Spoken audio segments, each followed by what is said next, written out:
प्रेम योग। याद रहे, मुझे प्रेम के भाग्य में राजयोग ही चाहिए। आज जब हम नेपाली फिल्म इंडस्ट्री की बात करते हैं तो लोग इसे कॉलीवुड कहकर बुलाते हैं। नहीं, कंफ्यूज मत होना। आप जिस कॉलीवुड इंडस्ट्री को जानते हो यानी तमिल, में उसकी बात नहीं कर रहा। दरअसल नेपाली इंडस्ट्री को भी कॉलीवुड के नाम से ही जाना जाता है। काफी लोगों को आज भी ये कंफ्यूजन है कि क्या तमिल और नेपाली फिल्म इंडस्ट्री दोनों को कॉलीवुड कहा जाता है। तो चलो इसे एक बार सिंपल और क्लियर तरीके से समझ लेते हैं। सबसे पहले कॉलीवुड नाम ओरिजिनली तमिल फिल्म इंडस्ट्री के लिए यूज होता है। क्यों? क्योंकि इसका कनेक्शन है चेन्नई के कोडम्बक्कम एरिया से, जहां बहुत सारे बड़े स्टूडियो मौजूद हैं। कोडम्बक्कम प्लस हॉलीवुड और बन गया कॉलीवुड। मतलब जब भी आप कॉलीवुड सुनते हो ऑफिशियली वो तमिल सिनेमा को रेफर करता है। अब आते हैं नेपाली फिल्म इंडस्ट्री पर। नेपाल की इंडस्ट्री का मेन हब है काठमांडू और कुछ लोग के से इंस्पायर्ड होकर उसे भी कॉलीवुड बोल देते हैं। लेकिन ध्यान रहे, दोनों इंडस्ट्री कम्प्लीटली अलग है। लैंग्वेज अलग, कंट्री अलग, ऑडियंस अलग, हिस्ट्री अलग। तमिल कॉलीवुड भारत की एक बड़ी और पावरफुल इंडस्ट्री है, जबकि नेपाली सिनेमा अपनी अलग आइडेंटिटी के साथ ग्रो कर रहा है। तो नेक्स्ट टाइम जब कोई बोले कि दोनों सेम है तो कॉन्फिडेंटली बोलना, नाम मिलता है, इंडस्ट्री नहीं। वेल, अब बैक आते हैं अपने रियल टॉपिक पर। नेपाली सिनेमा एक ऐसी इंडस्ट्री जिसकी अपनी आइडेंटिटी है, अपना कल्चर है, अपना इमोशनल फ्लेवर है। लेकिन ये सब ओवरनाइट नहीं हुआ। इसकी शुरुआत बहुत रॉ थी, बहुत बेसिक थी और ऑनेस्टली कहें तो ऑलमोस्ट इम्पॉसिबल जैसी सिचुएशन में हुई थी।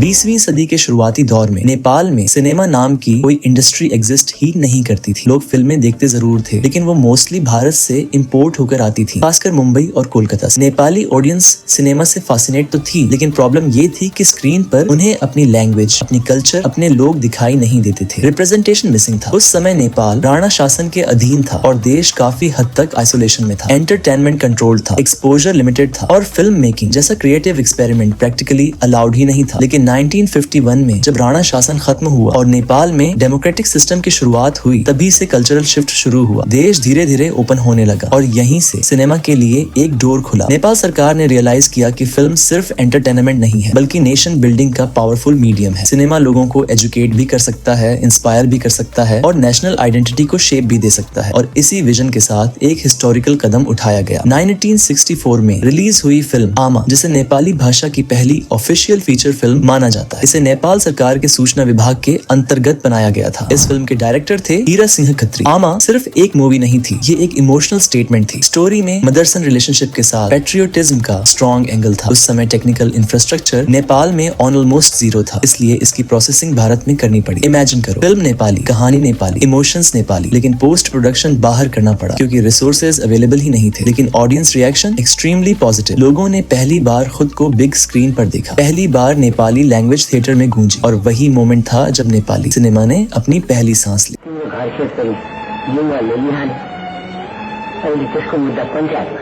इसके बाद 1966 में माइती घर रिलीज हुई। ये प्रोजेक्ट कंपैरेटिवली बिगर स्केल पर था। इस फिल्म में भारत की जानी मानी एक्ट्रेस माला सिन्हा भी नजर आई थी। ये क्रॉस बॉर्डर कोलैबोरेशन उस दौर में एक बोल्ड मूव था। इससे साफ हो गया कि नेपाली सिनेमा शुरुआत से ही आइसोलेटेड नहीं रहना चाहता था, बल्कि रीजनल कनेक्शन के साथ ग्रो करना चाहता था। अब यहाँ से शुरू होता है स्ट्रगल फेज। 70s का दशक ग्रोथ से ज्यादा सर्वाइवल का दौर था। फिल्मों की संख्या बहुत कम थी, बजट लिमिटेड थे, थिएटर्स गिने चुने थे और ट्रेंड टेक्नीशियंस प्रैक्टिकली नहीं के बराबर थे। लेकिन एक मेजर इंस्टीट्यूशनल स्टेप लिया गया। 1971 में रॉयल नेपाल फिल्म कॉर्पोरेशन की स्थापना की गई। यही ऑर्गेनाइजेशन आगे चलकर नेपाल फिल्म विकास बोर्ड जैसे स्ट्रक्चर्ड बॉडीज की फाउंडेशन बनी। इसने फिल्म मेकिंग को थोड़ा अनऑर्गेनाइज्ड डायरेक्शन दिया। अब फिल्में रैंडम एक्सपेरिमेंट नहीं रही, बल्कि स्ट्रक्चर्ड प्रोडक्शन प्रोसेस की तरफ बढ़ने लगी। थीम्स क्या थी? Mostly social drama, rural life, family conflicts, national pride, क्योंकि उस समय नेपाल खुद अपनी मॉडर्न आइडेंटिटी डिफाइन कर रहा था। सिनेमा सोसाइटी का मिरर बन गया। टेक्निकल क्वालिटी आज के हिसाब से बेसिक थी। Sound raw, cinematography simple, editing minimal, लेकिन इमोशन रियल था, ऑथेंटिसिटी हाई थी, ऑडियंस कनेक्ट स्ट्रॉन्ग था और ऑनेस्टली यही फाउंडेशन सबसे पावरफुल होती है। अगर आप एनालाइज करें तो नेपाली फिल्म इंडस्ट्री की शुरुआत ग्लैमर से नहीं बल्कि पैशन से हुई थी। ना स्टार सिस्टम था, ना बॉक्स ऑफिस कल्चर डेवलप हुआ था, ना मार्केटिंग स्ट्रेटेजी, बस एक विजन था, हम अपनी कहानी खुद सुनाएंगे। आमा से लेकर शुरुआती प्रोजेक्ट्स तक हर फिल्म एक एक्सपेरिमेंट थी, हर रिलीज एक रिस्क था, लेकिन हर कोशिश ने इंडस्ट्री को थोड़ा थोड़ा शेप दिया। ये जर्नी स्लो थी, अनइवन थी, लेकिन कंसिस्टेंट थी और यही चैप्टर 1 का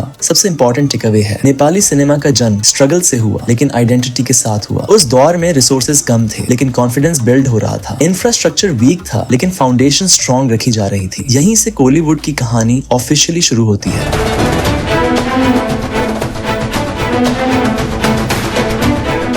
अगर 70s और अर्ली 80s नेपाली सिनेमा का सर्वाइवल फेज था, तो मिड 80s से लेकर 2000s तक का दौर उसका कमर्शियल अवेकनिंग था। अब इंडस्ट्री सिर्फ फिल्म बना नहीं रही थी, बल्कि स्टार बना रही थी, ब्लॉकबस्टर दे रही थी और ऑडियंस को रिपीट वैल्यू दे रही थी। 1980s में आते आते प्राइवेट प्रोड्यूसर्स का कॉन्फिडेंस बढ़ चुका था, कलर सिनेमा स्टेबल हो चुका था, म्यूजिक बड़ा सेलिंग पॉइंट बन चुका था और थिएटर्स की संख्या भी धीरे धीरे बढ़ रही थी। इसी दौर में एक नाम ने रोमांटिक हीरो की इमेज को डिफाइन किया, भुवन केसी। उनकी फिल्म समझना उस समय की बड़ी हिट्स में गिनी जाती है, जिसने अर्बन यूथ को स्ट्रांगली कनेक्ट किया। उनकी रोमांटिक इमेज और सॉफ्ट स्क्रीन प्रेजेंस ने फीमेल ऑडियंस को थिएटर्स तक खींचा। एक्शन जॉनर में अगर किसी ने 80s को डोमिनेट किया तो वो थे शिव श्रेष्ठ। उनकी फिल्में जैसे जीवन संघर्ष और चिनो मास सर्किट्स में काफी पॉपुलर रही। के गरौँ त बाँच्ने सारा कविता मात्र, कविताको सारा चुरोट कविता गीत साहित्य मात्र हो। इंटेंस डायलॉग डिलीवरी और larger than life action scenes उस समय ऑडियंस के लिए नया सिनेमैटिक थ्रिल थे। नेपाल का अपना एक्शन हीरो फाइनली एस्टैब्लिश हो चुका था। फिर आता है 90s और यहाँ से गेम लिटरली चेंज हो जाता है। इस दशक का सबसे बड़ा चेहरा बने राजेश हमाल। उन्हें यूं ही महानायक नहीं कहा गया। उनकी फिल्म देवता 1991 में आई और कल्ट क्लासिक बन गई। रोमांटिक ट्रेजेडी एंगल और स्ट्रॉन्ग म्यूजिक ने इसे ह्यूज सक्सेस बनाया। इसके बाद बसंती और शंकर जैसी फिल्मों ने उनकी सुपरस्टारडम को सीमेंट कर दिया। राजेश हमाल सिर्फ एक्टर नहीं रहे, वो ब्रांड बन गए। पोस्टर्स पर उनका नाम ही बॉक्स ऑफिस गारंटी माना जाने लगा। 90s में एक्ट्रेसेस की पॉपुलैरिटी भी पीक पर थी। करिश्मा मानंदर उस दौर की glamorous yet strong screen presence थी। उनकी फिल्म एक नंबर को पाखे ऑडियंस के बीच काफी चर्चित रही। रोमांटिक ड्रामास और कमर्शियल एंटरटेनर्स में उनकी कंसिस्टेंट प्रेजेंस ने उन्हें टॉप लीग में रखा। इसी समय निरुता सिंह भी रोमांटिक जॉनर की पहचान बन गई। उनकी फिल्म दक्षिणा और बाद में दर्पण छाया यूथ ऑडियंस के बीच बेहद पॉपुलर हुई। दर्पण छाया अर्ली 2000s की बिगेस्ट हिट्स में गिनी जाती है, जिसने अर्बन लव स्टोरी को नया फ्लेवर दिया और म्यूजिक चार्ट्स पर भी डोमिनेट किया। भन्दा रिस उठ्दैन? म अन्धालाई अन्धा भन्दा किन रिसाउनु? मलाई त कसैले पनि अन्धा भन्दा रिस उठ्दैन, तर राजलाई मलाई कसैले अन्धा भन्यो भने उसलाई रिस उठिहाल्छ। त्यो त देखिहाले। 90s का एक और बड़ा फैक्टर था music revolution. Film songs cassette market में वायरल होने लगे। मेलोडियस ट्रैक्स ऑडियंस को थिएटर तक खींचते थे। कई बार फिल्म की सक्सेस उसके म्यूजिक पर हेविली डिपेंड करती थी। रोमांटिक बैलेड्स और इमोशनल सॉन्ग्स शादी ब्याह से लेकर रेडियो स्टेशंस तक हर जगह बजते थे। लेकिन इस कमर्शियल बूम के साथ चैलेंजेस भी पैरेलल चल रहे थे। 1996 से शुरू हुआ माओवादी कॉन्फ्लिक्ट देश की सोशल और इकोनॉमिक स्टेबिलिटी को अफेक्ट कर रहा था। कई जिलों में थिएटर्स टेम्परेली बंद हुए। नाइट शोज रिस्की हो गए, इन्वेस्टमेंट कॉशियस हो गया। इसके बावजूद फिल्म मेकर्स ने प्रोडक्शन बंद नहीं किया। ये अपने आप में रेजिलेंस की कहानी है। लेट 90s से अर्ली 2000s तक आते आते प्रोडक्शन नंबर्स ड्रामेटिकली बढ़ गए। हर साल 50 से ज्यादा फिल्में बनने लगी, लेकिन क्वांटिटी के साथ क्वालिटी हमेशा मैच नहीं कर पाई। Formula films, same revenge plot, same love triangle, same melodrama audience को रिपीटेटिव लगने लगी। बॉक्स ऑफिस पर फ्लॉप रेशियो भी बढ़ने लगा। फिर भी इस दौर ने इंडस्ट्री को 3 बड़ी चीजें दी: established star system, loyal audience base और structured commercial model. Overseas market, खासकर गल्फ कंट्रीज और यूके में बसे नेपाली डायस्पोरा नया रेवेन्यू सोर्स बनकर उभरे। अब फिल्में सिर्फ डोमेस्टिक ऑडियंस के लिए नहीं, बल्कि इंटरनेशनल नेपाली कम्युनिटी के लिए भी रिलीज होने लगी। अर्ली 2000s तक नेपाली फिल्म इंडस्ट्री पूरी तरह कमर्शियल इकोसिस्टम बन चुकी थी। राजेश हमाल सुपरस्टारडम के पीक पर थे। भुवन केसी एस्टैब्लिश्ड सीनियर फिगर बन चुके थे। एक्ट्रेसेस स्ट्रॉन्ग रिकॉल वैल्यू रखती थी और यूथ सेंट्रिक फिल्म्स नया ट्रेंड सेट कर रही थी। लेकिन ऑडियंस का टेस्ट बदल रहा था और टेक्नोलॉजी भी शिफ्ट हो रही थी। डिजिटल वेव आने वाली थी, कंटेंट रेवोल्यूशन आने वाला था और इंडस्ट्री को खुद को रीइन्वेंट करना ही था, क्योंकि अगला चैप्टर सिर्फ सर्वाइवल या सुपरस्टारडम का नहीं, ट्रांसफॉर्मेशन का होने वाला था।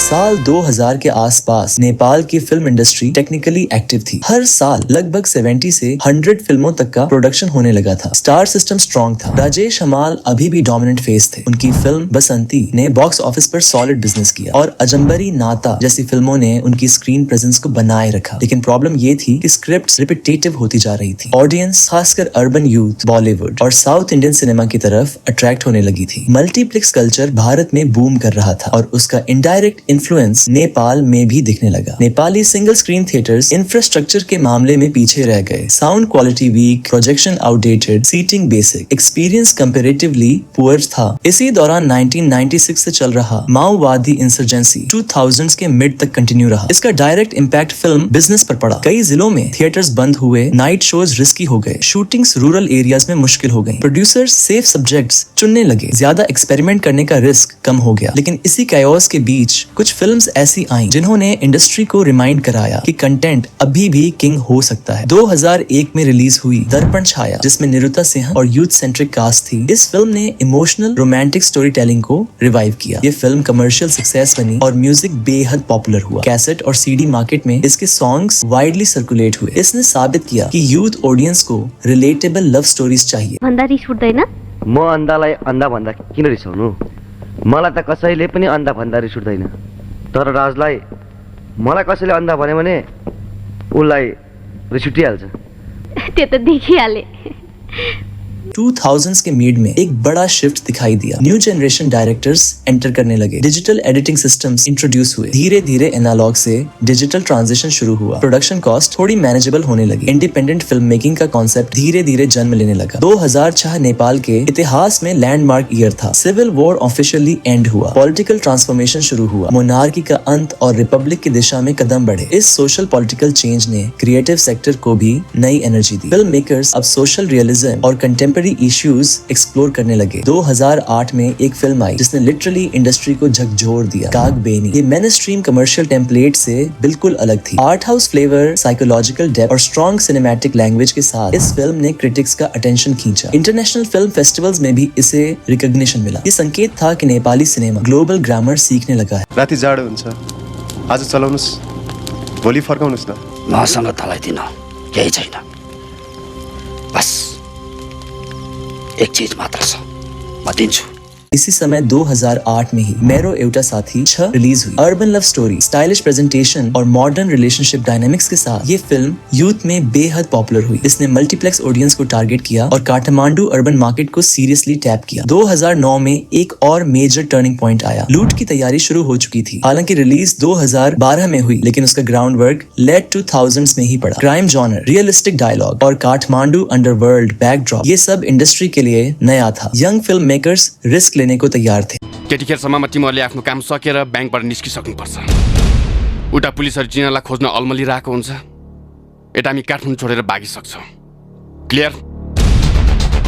फ्लैट 2000s तक आते आते क्लियर हो चुका था कि इंडस्ट्री दो हिस्सों में बंट रही है। एक side formula based commercial cinema और दूसरी side experimental urban content driven cinema. Audience taste sharply divide हो रहा था। टेक्नोलॉजी फ्रंट पर भी बदलाव सिग्निफिकेंट था। डिजिटल कैमरा एक्सेसिबल हो रहे थे, एडिटिंग सॉफ्टवेयर अफोर्डेबल हो रहा था, डिस्ट्रीब्यूशन नेटवर्क धीरे धीरे अनऑर्गेनाइज्ड होने लगा। ओवरसीज मार्केट, खासकर गल्फ, मलेशिया, यूके और ऑस्ट्रेलिया में बसे Nepali diaspora strong revenue stream बनते जा रहे थे। लेकिन चैलेंजेस खत्म नहीं हुए थे। पायरेसी अभी भी मेजर इश्यू था। इंडियन फिल्म्स का डोमिनेंस बरकरार था। मार्केटिंग स्ट्रेटेजी वीक थी। Structured film school culture limited था। गवर्नमेंट सपोर्ट इनकंसिस्टेंट था। फिर भी 2010 तक आते आते इंडस्ट्री का मूड चेंज हो चुका था। Young audience experimental content accept करने लगी थी। अर्बन स्टोरीज डिमांड में थी। टेक्निकल अवेयरनेस बढ़ चुका था। फिल्म मेकर्स इंटरनेशनल सिनेमा से इंस्पायर्ड हो रहे थे। फिल्म फेस्टिवल पार्टिसिपेशन बढ़ रहा था। अगर 2000s को एक शब्द में डिफाइन करें तो वो होगा ट्रांजिशन। ये डिकेड पेनफुल था, अनस्टेबल था, इनकंसिस्टेंट था, लेकिन नेसेसरी था। इसी दौर में इंडस्ट्री ने रियलाइज किया कि सिर्फ स्टार पावर काफी नहीं है। स्क्रिप्ट, रियलिज्म, प्रेजेंटेशन और ग्लोबल स्टैंडर्ड जरूरी है।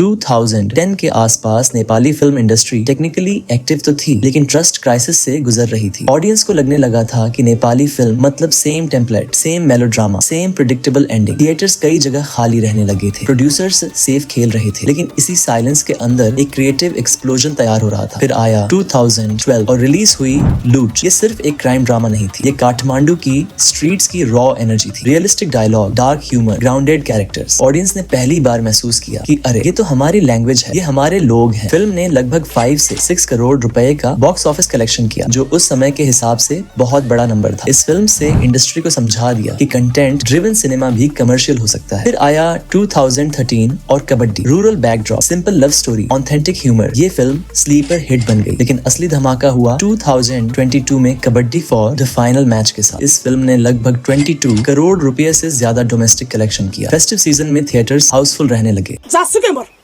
त्यही मुर्दाले गर्दा आज यो हालत भएको छ। छोरी त्यसैको पछि लगेर पुरुक पुरुक भएको छ। हतार गरेर मात्रै बिहे हुन्छ? पहिला साइज जुराउनु पर्यो, भाइ समाजसँग सल्लाह गर्नु पर्यो। सल्लाह गर्दै गर्नु।